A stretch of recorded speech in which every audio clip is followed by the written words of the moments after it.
convidar Fábio para iniciar a reunião nessa noite, fazendo uma oração de agradecimento e exaltação a Deus. Vamos orar.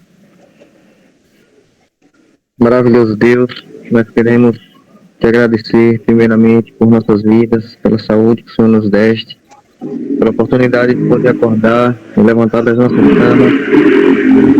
E queremos, Senhor Deus, louvar o teu nome, porque o Senhor, como Deus, tem olhado para nós com um olhar de Pai, tem nos amado de uma forma especial, tem nos protegido, tem nos derramado bênçãos o tempo todo, tem nos livrado do inimigo.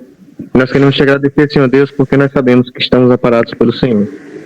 Nós queremos nesse momento, Pai, te pedir a tua condução nessa reunião, mesmo estando cada um em sua casa, mesmo estando longe, nós queremos te pedir, Senhor Deus, para que esse momento nos una, para que esse momento sirva não só de edificação para as nossas vidas, como servos do Senhor, mas também sirva para que possamos unir os nossos laços, possamos nos desenvolver como união presbiteriana e que possamos, Senhor Deus, a cada dia demonstrar esse teu amor para conosco através das nossas ações. Possamos a cada dia demonstrar mais do Senhor através de nós. Nós queremos te pedir, Senhor Deus, para que todas as ações dessa reunião possam ser debaixo da tua vontade, possam ser segundo o teu querer, e que tudo que aconteça aqui sirva unicamente para te honrar, para te glorificar e para engrandecer o teu reino. Continua conosco, continua nos abençoando, continua nos protegendo do inimigo. Em nome de Jesus é que nós choramos, agradecendo por tudo e te pedindo perdão pelos nossos pecados. Amém. Amém. Eu peço aos irmãos que abram as suas Bíblias no Salmo 29, assim, acompanhando a leitura que eu irei fazer.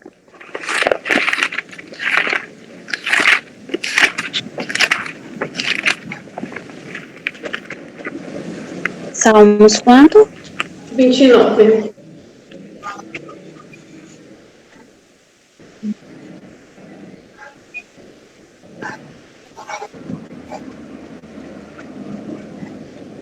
A voz de Deus na tempestade. Tributai ao Senhor, filhos de Deus. Tributai ao Senhor glória e força. Tributai ao Senhor a glória devida ao seu nome. Adorai o Senhor na beleza da santidade. Ouve-se a voz do Senhor sobre as águas. Troveja o Deus da glória. O Senhor está sobre as muitas águas. A voz do Senhor é poderosa. A voz do Senhor é cheia de majestade. A voz do Senhor quebra os cedros. Sim, o Senhor despedaça os cedros do Líbano. Ele faz saltar como um bezerro o Líbano e o Sirion, como bois selvagens. A voz do Senhor despede chamas de fogo. A voz do Senhor faz tremer o deserto. O Senhor faz tremer o deserto de Cádiz. A voz do Senhor faz dar cria às costas e desnuda os bosques. E no seu templo tudo diz glória. O Senhor preside aos dilúvios como rei. O Senhor presidirá para sempre. O Senhor dá força ao seu povo. O Senhor abençoa com paz ao seu povo. Nesse momento, eu vou pedir para minha irmã Raquel para estar assim, orando pela vida do nosso irmão Lucas, que irá assim, trazer a mensagem para nós nessa noite. Oremos. Senhor, nosso Deus e Pai, nós louvamos a Deus e agradecemos ao Senhor por tudo, ó Pai, que o Senhor tem feito em nossas vidas. Nesse instante, ó Deus, nós colocamos diante de Ti a vida de Lucas, ó Pai, Teu filho, ao qual, ó Pai, o Senhor escolheu, ó Deus, para ser Teu, ó Pai, escolheu, ó Deus, para o ministério. Clamamos ao Senhor, que o Senhor possa falar através dele, ó Pai, a Tua palavra, e o Senhor possa, Deus, trazer os nossos corações nessa noite aquilo que o Senhor mesmo quer que nós possamos ouvir, ó Deus, tudo aquilo, ó Pai, que é necessário, ó Pai, que mudemos, é necessário que aprendemos, ó Pai, que o Senhor possa colocar no coração, ó Pai, nos lábios do Teu Filho, para falar aos nossos corações nesta noite. Nós venhamos a praticar mais a Tua palavra, nós venhamos, ó Deus, a viver uma vida que te agrade, ó Pai, uma vida que seja significativa, Deus, para o Teu reino. Ser com a vida do Teu Filho, abençoa, guarda, Pai, protege, o ajuda, Pai, não somente nessa noite, ó Pai, mas em todas as vezes que ele for pregar a Tua palavra, que o Senhor dê sustento, ó Pai, que o Senhor dê força, ó Deus, que o Senhor dê ousadia, Pai, para falar, ó Deus, com intrepidez, ó Pai, a Tua palavra. Em nome de Jesus, nós oramos. Amém. Amém. Vou passar assim a palavra para Lucas. Aqueles que entraram depois, sejam bem-vindos, tá? Boa noite. Pois muito bem, boa noite a todos. É de grande prazer ser um convidado para trazer a palavra do Senhor. Que o Senhor nos abençoe mais uma noite. Vamos lá para Romanos, capítulo 12. Tá todo mundo me ouvindo? Só para constar. Sim. Lembrando que eu tô com 2 celulares, viu, gente? Então eu vou... É meio complicado, mas a gente resolve. Romanos 12 está escrito assim. Eu vou ler todo o capítulo, mas o estudo é bem pequenininho. Rogo-vos, pois, irmãos, pelas misericórdias de Deus, que apresenteis o vosso corpo por sacrifício vivo, santo e agradável a Deus, que é o vosso culto racional. E não vos conformeis com este século, mas transformai-vos pela renovação da vossa mente, para que experimenteis qual seja a boa, agradável e perfeita vontade de Deus. Porque pela graça que me foi dada, digo a cada um dentre vós que não pense de si mesmo além do que convém. Antes pense com moderação, segundo a medida da fé que Deus repartiu a cada um. Porque assim como num só corpo temos muitos membros, mas nem todos os membros têm a mesma função, assim também nós, conquanto muitos, somos um só corpo em Cristo e membros uns dos outros, tendo, porém, diferentes dons segundo a graça que nos foi dada. Se profecia, seja segundo a proporção da fé. Se ministério, dediquemo-nos ao ministério. Ou o que ensina, esmere-se no fazê-lo. Ou o que exorta, façam com dedicação. O que contribui, com liberalidade. O que preside, com diligência. Quem exerce misericórdia, com alegria. O amor seja sem hipocrisia. Detestai o mal, apegando-vos ao bem. Amai-vos cordialmente uns aos outros com amor fraternal. Preferindo-vos em honra uns aos outros. No zelo não sejais remissos, sede fervorosos de espírito, servindo ao Senhor. Regozijai-vos na esperança, sede pacientes na tribulação, na oração perseverantes, compartilhai as necessidades dos santos, praticai a hospitalidade, abençoai os que vos perseguem, abençoai, e não amaldiçoeis. Alegrai-vos com os que se alegram, e chorai com os que choram. Tende o mesmo sentimento uns para com os outros, em lugar de serdes orgulhosos. Condescendei com o que é humilde, não sejais sábios aos vossos próprios olhos, não torneis a ninguém mal por mal, esforçai-vos por fazer o bem perante todos os homens. Se possível, quanto depender de vós, tende paz com todos os homens, não vos vingueis a vós mesmos, amados, mas dai lugar à ira, porque está escrito: a mim me pertence a vingança, eu é que retribuirei, diz o Senhor. Pelo contrário, se o teu inimigo tiver fome, dá-lhe de comer, se tiver sede, dá-lhe de beber, porque fazendo isso, amontoarás brasas vivas sobre a sua cabeça. Não te deixes vencer do mal, mas vence o mal com o bem. Amém. Essa é a leitura aí de Romanos, capítulo 12. E nesse ponto de Romanos, nós temos algo bem interessante. Até porque o livro de Romanos, Paulo escreve de forma que deixa aparecer algo como uma mini teologia sistemática. Ele já começa saudando os irmãos, falando do desejo de vê-los, mas logo depois ele fala de justificação pela fé, ele fala de quem é Deus, ele fala do homem, ele fala de Cristo, ele fala do pecado, fala da nossa realidade aqui no mundo. Ele fala como nós somos pecadores, falhos, miseráveis, como nós dependemos de Deus, como Deus nos chamou, nos transformou e como Cristo é a nossa herança e tudo que nós temos. Ele fala tudo isso e aqui no capítulo 12 ele pega tudo que ele já falou e ele traz uma série de aplicações práticas sobre como que o cristão deve pegar tudo aquilo estando no mundo, mas pegando tudo aquilo que é o cristão e guiar a sua vida e direcionar toda a sua forma de viver. Quando me foi... Perdão, irmãos, alguém me retirou aqui da sala. Eu vou ficar só com um celular.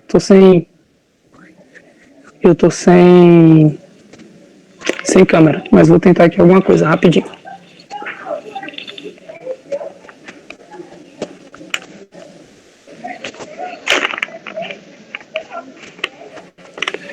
Pronto. Quando me questionaram quanto ao título dessa pregação, eu escolhi o Eclipse da Graça, porque nesse momento eu estava pensando muito bem quanto ao meu futuro, quanto àquilo que eu havia escolhido e quanto ao chamado que Deus tem para mim. Então eu pensei, nossa, quantas vezes nós cristãos nos colocamos em situações difíceis, nos encontramos em situações difíceis, em situações desanimadoras, em situações em que a nossa fé é provada, em situações em que o nosso Deus não está sendo aparentemente suficiente para as nossas vidas. E então, por que não fazer um estudo sobre o eclipse da graça?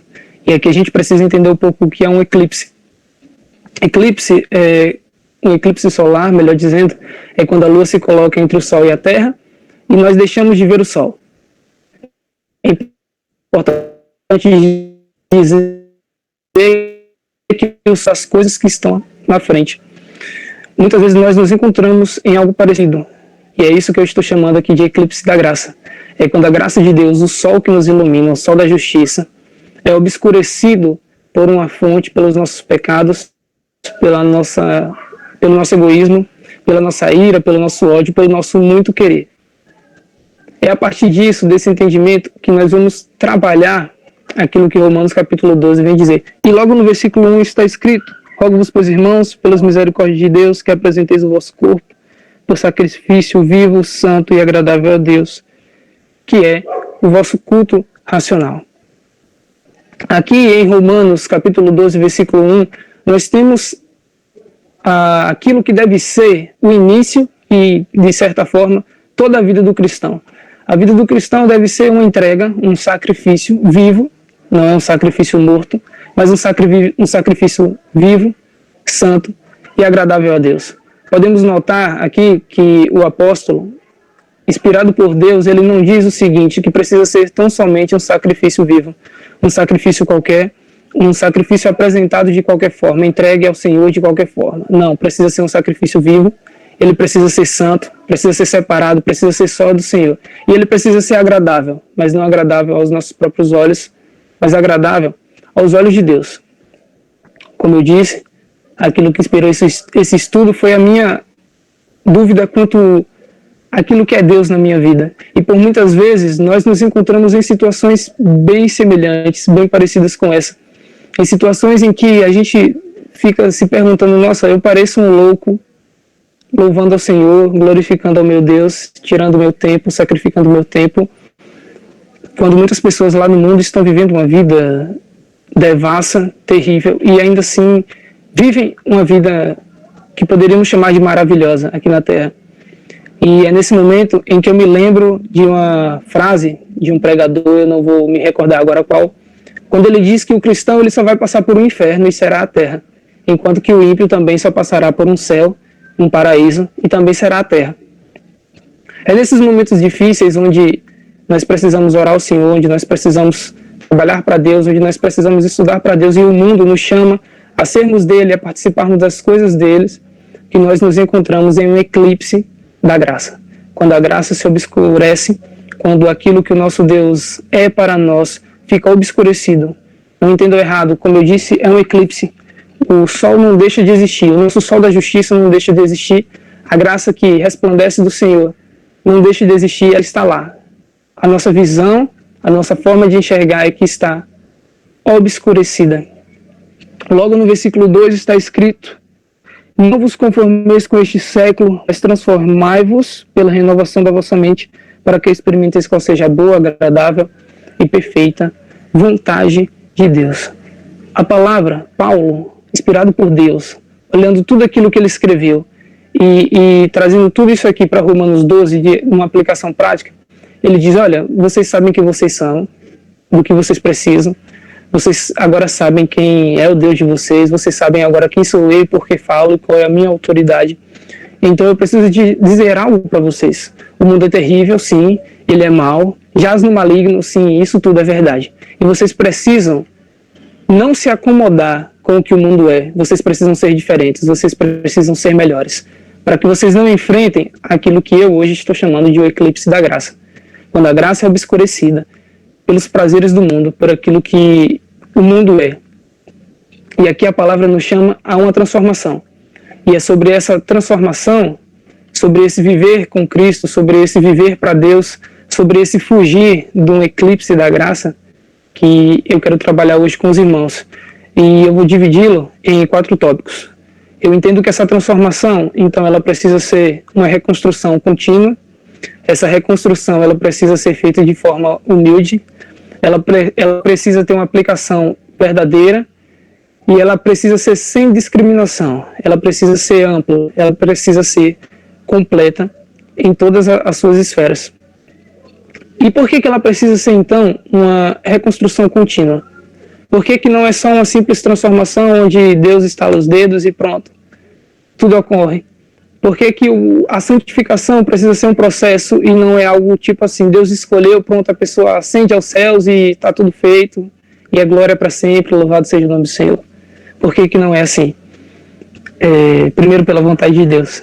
Depois, um certo pastor, também não vou me lembrar qual agora, peço desculpa aos irmãos por isso, mas ele diz que, ele faz uma comparação para explicar por que a vida do cristão, a fuga do eclipse da graça precisa ser uma reconstrução contínua.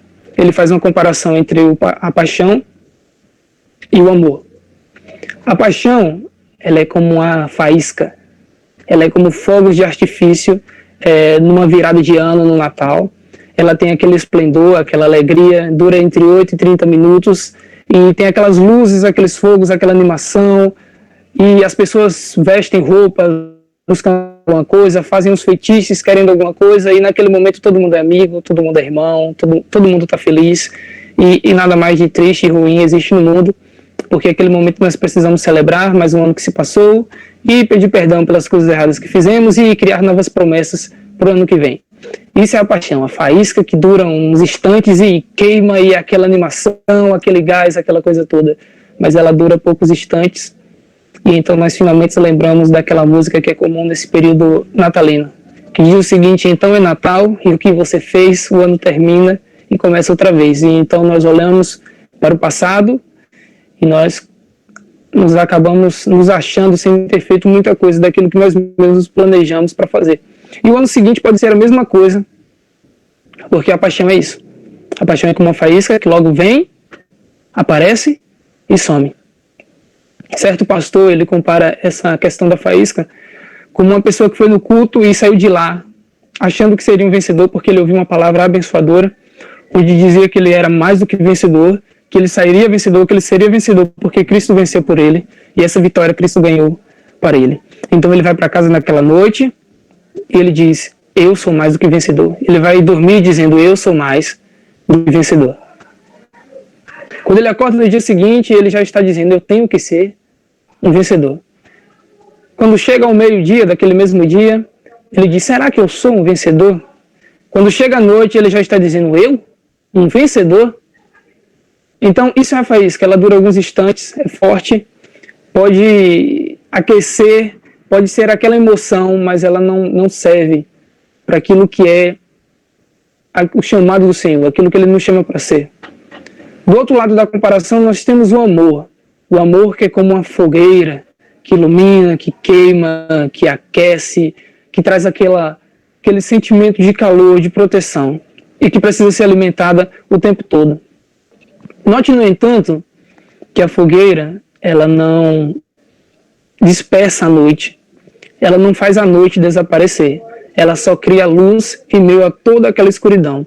Ela gera calor em meio a todo o frio que uma noite pode trazer. Isso é o amor.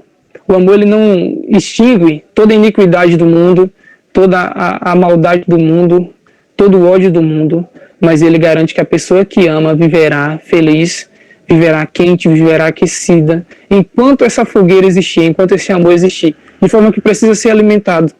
Note que quanto mais madeira nós jogamos na fogueira, maior é a fogueira, maior a sua luz, maior o seu encanto, maior a sua força, maior o seu poder. O amor, da mesma forma, ocorre. O amor aquece à medida que nós o instigamos a ser mais, a ser maior, a ter mais luz. De forma que é o amor que define bem a nossa vida como cristão, a nossa vida diante de Deus. E da mesma forma que o amor precisa ser sempre alimentado, a nossa vida como cristão também precisa ser sempre alimentado. Por isso que a vida do cristão é uma reconstrução contínua diante daquilo que o mundo tem a nos oferecer. Toda batalha de um dia é uma batalha nova. E todo dia pede uma reconstrução. Nós precisamos sempre estar cheios do Espírito Santo. No momento em que ele esvazia, nós caímos. Nós precisamos, então, estar sempre enchendo o tanque. Se nós somos um carro, então o Espírito Santo é a pista e o combustível é o amor. Nós precisamos dele para continuar andando nessa pista, naquilo que o Senhor tem para nós. Por que essa reconstrução, que é contínua, precisa ser aplicada de forma humilde? O segundo tópico. Lá em Efésios capítulo 2, versículo 8 a 10, está escrito que porque pela graça sois salvos, mediante a fé, e isso não vem de vós, é dom de Deus, não de obras, para que ninguém se glorie, pois somos feituras dele, criados em Cristo Jesus, para as boas obras, as quais Deus preparou de antemão para que andássemos nelas. Romanos capítulo 9, versículo 16, diz que assim, pois, não depende de quem quer ou de quem corre, mas de Deus usar a sua misericórdia. 1 João 4, 19 diz que nós o amamos porque ele nos amou primeiro. Efésios capítulo 2, versículo 1 diz que ele nos deu vida, estando nós mortos nos nossos delitos e pecados. A Bíblia está repleta desse tipo de informação, onde a todo momento está dizendo, é Deus quem guia a tua vida. Foi Deus que te criou, é Deus quem te transformou, é Deus quem coloca o pão na tua mesa, é Deus quem faz chover sobre os campos, é Deus quem estrutura a tua vida enquanto família. Tudo na Bíblia nos diz quem nós devemos ser e nos coloca um Deus nos guiando, nos transformando. Então, como nós poderíamos dizer, olhar para dentro de nós, inflamar o nosso ego e falar, isso tudo foi eu quem conquistei, é tudo meu. O que eu posso dizer, estudando a palavra e vendo a palavra, é que Deus é soberano sobre as nossas vidas e que é Ele quem tudo faz. De forma que nós só podemos agradecer, nós só podemos dizer, muito obrigado, Senhor, pela reconstrução contínua que o Senhor exerce nas nossas vidas, nos guiando, nos transformando. E é através de uma reconstrução contínua e humilde que nós fugimos do eclipse da graça. Certo homem, Rodrigo Domit, disse a seguinte frase: o ego vai te levar longe e vai te deixar lá, sozinho. O ego vai te levar longe e vai te deixar lá, sozinho. Ego vem de uma palavra grega de pronúncia semelhante, ego, que significa eu. É a busca do eu no centro, o egocentrismo. Quando o homem se coloca no centro, dizendo que tudo que ele tem, tudo que ele conseguiu, veio por ele mesmo, pela sua própria força, pelo seu próprio poder, ele retira de Deus a sua força. Retira de Deus a sua característica como protetor, como Senhor de todas as coisas, como aquele que nos guia. O ego, ele emburrece o sábio não por lhe tirar o conhecimento, mas por fazê-lo acreditar que ele sabe tudo e que não precisa de mais ninguém. A palavra diz que nós devemos amar ao outro como a nós mesmos. E isso nós devemos fazer porque nós somos semelhantes ao outro. Nós fomos feitos à imagem e semelhança de Deus. É interessante quando Jesus diz ao povo que surpreende a mulher em adultério, que aquele que não tiver pecado atira a primeira pedra. E as pessoas soltam as pedras. Porque ao acusar a mulher, estavam acusando a si mesmos. Eles estavam com seus egos inflados, achando que seriam superiores, que iriam pegar a Cristo diante daquela situação, mas acabam sendo destruídos. Acabam sendo eliminados pela sua própria consciência. Humildade não tem muito a ver com a abstenção de tudo da nossa vida. Você primeiro precisa construir a si mesmo, para então poder fornecer ao outro. Versículo 3 aí.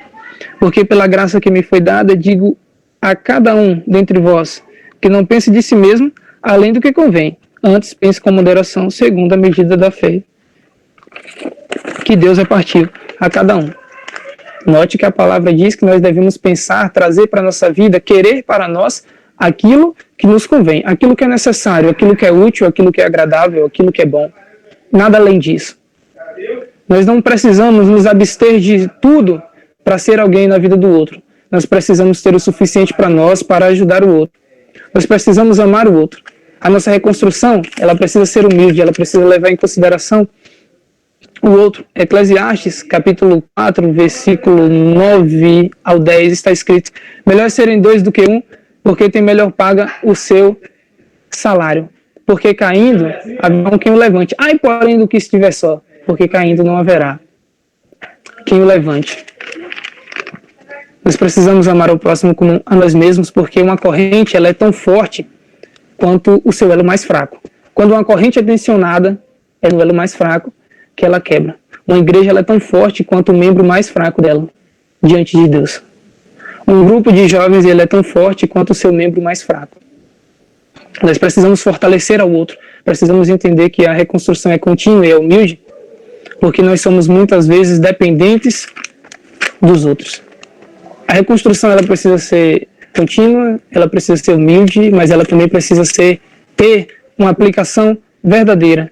Ser verdadeiro faz parte daquilo que o Senhor requer de nós. Versículos 4 ao 9 e por aí vai. Um amor sem hipocrisia é o que diz a palavra. Não existe cristão passivo, não existe fé passiva, não existe amor passivo. Todo cristão ele é ativo nas suas ações. Ele odeia o mal, ele aborrece o mal, ele não consegue tolerar o mal. Ele vive para o bem, ele busca o bem, ele busca a transformação de todos que forem possíveis ao seu redor.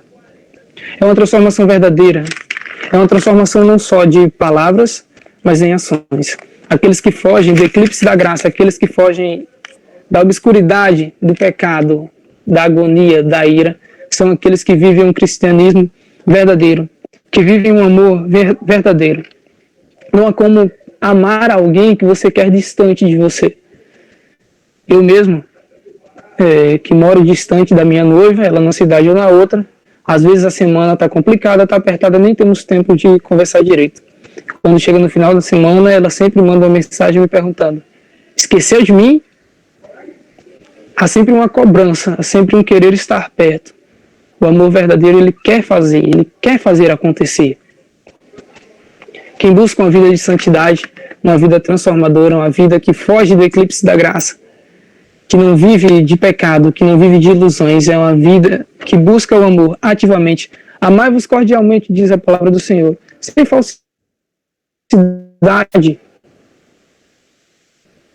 sem agonia.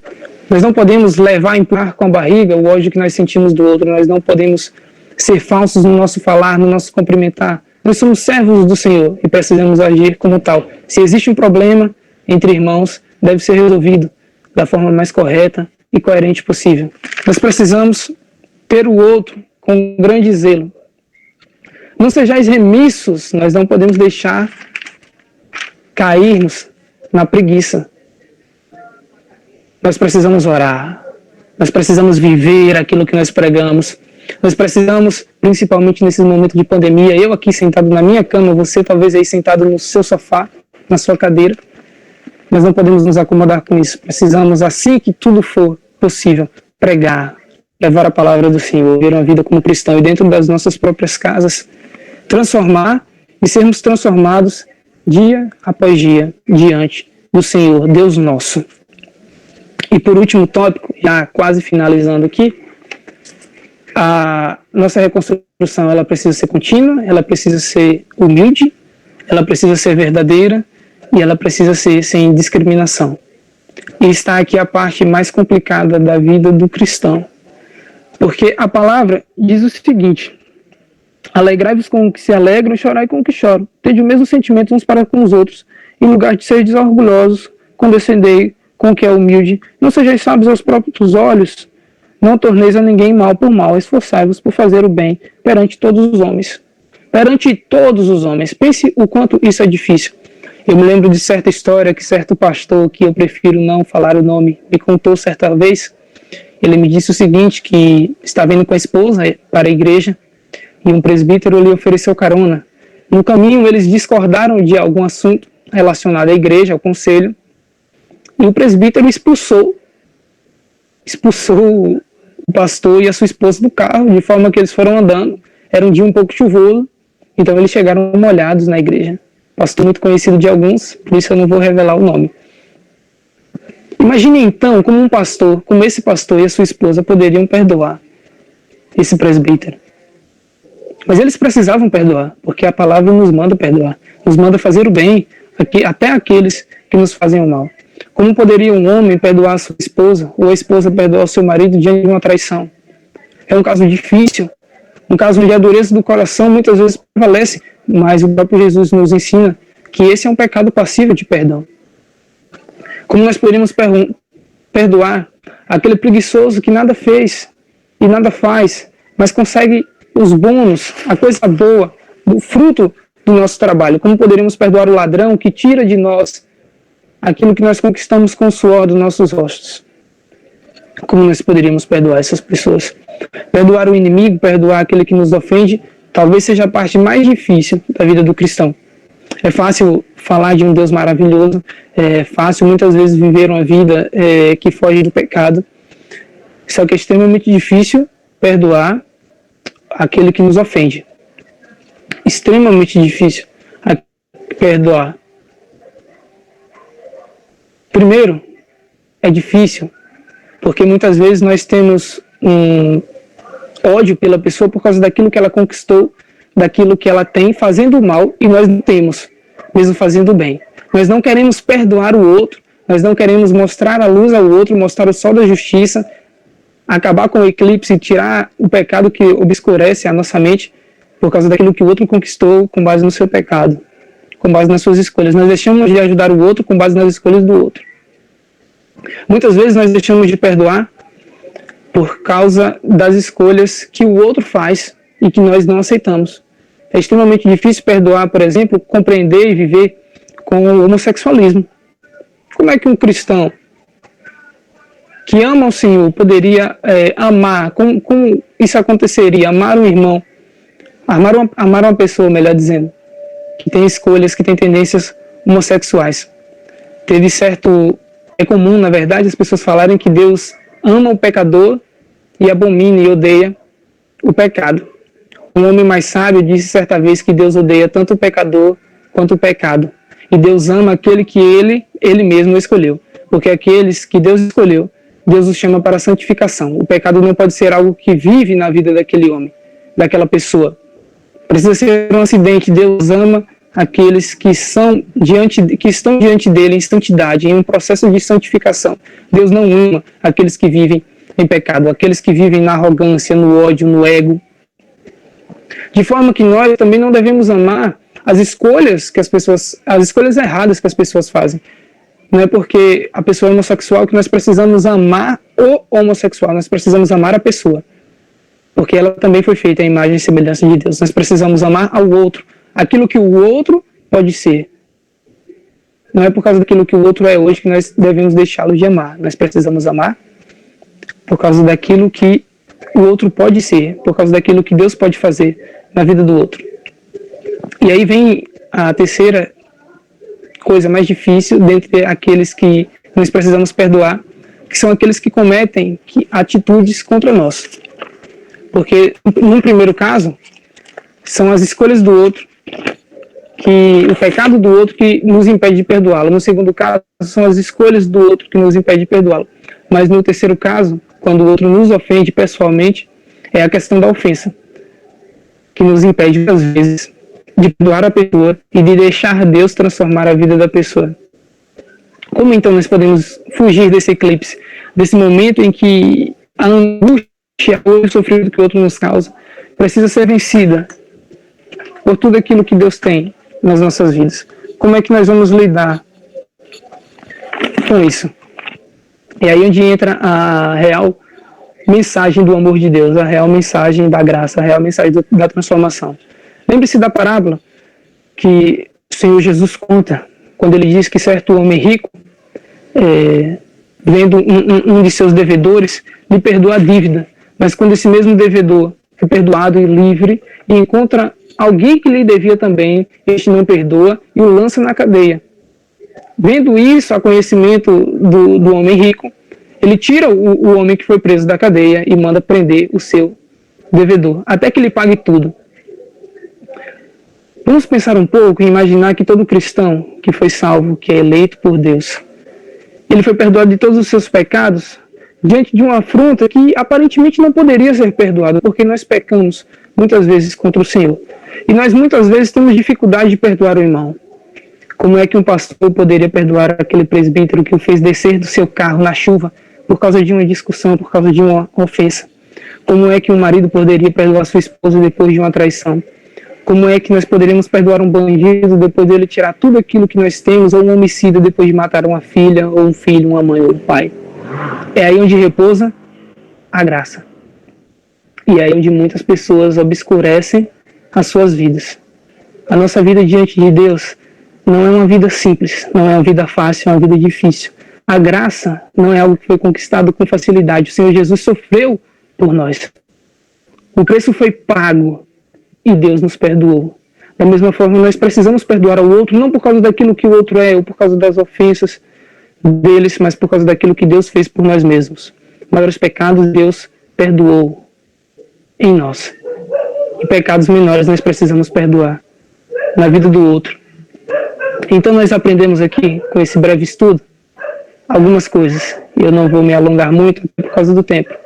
Nós entendemos então que para fugir do eclipse da graça, de obscurecer aquilo que Deus é nas nossas vidas, o chamado que Deus tem para nós, aquilo que nós somos, nós precisamos entender que nas nossas vidas é sempre necessário uma reconstrução contínua, tem que ser em amor, e o amor é contínuo, precisa ser contínuo, precisa estar sempre sendo alimentado, precisa ser feito de forma humilde, porque nós somos falhos, nós somos pecadores, nós somos muitas vezes indignos daquilo que Deus tem para nós.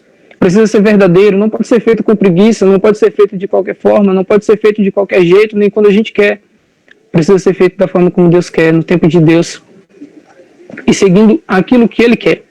E depois não pode ser com discriminação. Nós não podemos amar só aquele que nos ama, aqueles que nos amam, e só podemos fazer o bem àqueles que nos fazem o bem. Qual recompensa nós teríamos? Isso até aqueles que são maus fazem. Então nós precisamos dessas 4 coisas, desses 4 pontos aí, para podermos estar sempre diante de Deus e fugindo daquilo que é o eclipse da graça, fugindo da dúvida, fugindo daqueles pensamentos: meu Deus, o que é que o Senhor tem preparado para a minha vida? O que é que o Senhor tem escolhido para mim? O que é que o Senhor tem desenhado na minha história? Porque está difícil de ver. É disso que nós precisamos fugir, e nós precisamos estar sempre sendo reconstruídos de forma humilde, aplicando sempre a verdade e aplicando a todos sem discriminação. Que o Senhor nos abençoe, nos ilumine e aplique a sua palavra nos nossos corações, e que esse estudo venha para a edificação dos servos do Senhor, e que a cada dia nós possamos estar sempre reavivando aquele fogo, aquela esperança, aquela fogueira que existe dentro de nós, pois somos templos do Espírito Santo. Precisamos sempre estar glorificando a Deus, adorando ao Senhor e lembrando que é Ele quem nos sustenta, que é Ele quem nos guia e nos transforma todos os dias, a todos quanto creem no nome do seu Filho Jesus Cristo. Que o Senhor nos abençoe em nome de Jesus. Amém. Passo a palavra aí à irmã. Amém. Gostaria de agradecer, ao nosso irmão Lucas, que trouxe a palavra nessa noite, que nós possamos estar assim... Muito obrigado. Eu nem perguntei se tinha dúvida. Eu vou perguntar. Nós possamos estar assim fugindo, desse eclipse da graça, que o Senhor nos auxilie na caminhada, para que nós possamos sempre estar aos pés do Senhor, buscando, Eu pergunto aos irmãos se há alguma dúvida, algum comentário, algo a acrescentar. Se tiver, esse é o momento. Lucas está aí com as respostas. O pastor está também, viu? O pastor também. Todo mundo entendeu tudo. Até Benjamin entendeu. Eu estava, saí. Eu vou passar, então. Gostaria de agradecer a todos, que estão com a gente nessa noite. Nesse momento eu vou passar a palavra ao pastor e logo em seguida ele vai estar fazendo uma oração de encerramento, intercedendo pela mocidade e por todos nós. Muito bem. Vamos orar, né? Deus, obrigado por este momento, por nossas vidas, pelo teu cuidado, pela certeza que temos que o Senhor tem nos preservado. Que o Senhor renova as nossas forças cada manhã, as suas misericórdias também sobre nós, nos capacitando a fazer a vontade do Senhor, que é boa, perfeita e que é agradável, e abrindo o nosso entendimento para abraçarmos cada dia os teus desígnios. Seja com cada jovem que compõe esta mocidade, seja com aqueles que não puderam estar aqui por alguma razão justificável, que o Senhor os ajude e o Senhor os proteja do mal, o Senhor guarde as suas vidas. Também abençoa, Pai, a tua igreja, esse lugar, abençoa a diretoria dessa mocidade, as pessoas que estão conosco, que não fazem parte da mocidade, que o Senhor tenha a sua boa mão estendida sobre estas pessoas para abençoá-las. Perdoa os nossos pecados, renova o nosso coração, em nome de Jesus. Amém. Eu falei com o Tamires que estou vendo alguém para a próxima terça-feira. Se tiver alguma sugestão de tema, até amanhã a gente acata, né, Fábio? E se não, a gente vai definindo aí, né, Tamires? Então, terça-feira. Eu estou vendo alguém, já tem alguém em mente? Vou só confirmar. O pastor. Bênção. Agradecer, Lucas, mais uma vez. Obrigada. Né, peguei você. Eu que agradeço. Terça-feira ali. De surpresa, não foi? De surpresa, mas nada não. Depois me passa o esboço, por favor, se possível. Né, que deixar bem. Não pode, não pode. Tamires, que tu sempre pergunta de Kelly. Oi? Sim, Do Kelly. YouTube. Não, mas hoje não tem, acho que não tem. Tem algum pessoal de fora? Ou tem só os irmãos da igreja mesmo? Tem Nayara que está com a gente. Tem Nayara de Piritiba. Bem-vinda, Nayara. Boa noite. Catarina. Mas Catarina está aqui na nossa UPA. É isso. Nayara, a gente costuma gravar o vídeo e colocar, ela coloca no canal dela, Mãos que Evangelizam. Certo? Tudo beleza por você? Certo. Pronto. Os irmãos que estão com a câmera fechada e puderem abrir para a Kelly fazer uma foto legal, seria bom. Estou vendo a esposa do pastor aqui, tá bem grande.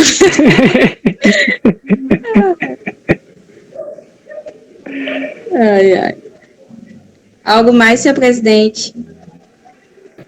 Boa noite a todos. Deus abençoe. Boa noite. Deem sugestão. Boa noite a Boa noite, todos. irmãos. Tem alguma sugestão de tema, gente, para a próxima terça-feira? Cri, cri, cri. Se tiverem depois, deixem no grupo ou falem com algum membro da diretoria até amanhã, né, pastor? Até amanhã, porque assim, se ficar muito para frente, fica difícil para a pessoa. A não ser que a gente, quando convida de última hora, deixa o tema livre, né? Mas se quiser dar um tema, é melhor com antecedência. Tá. Eu queria também apresentar o mascote da mocidade.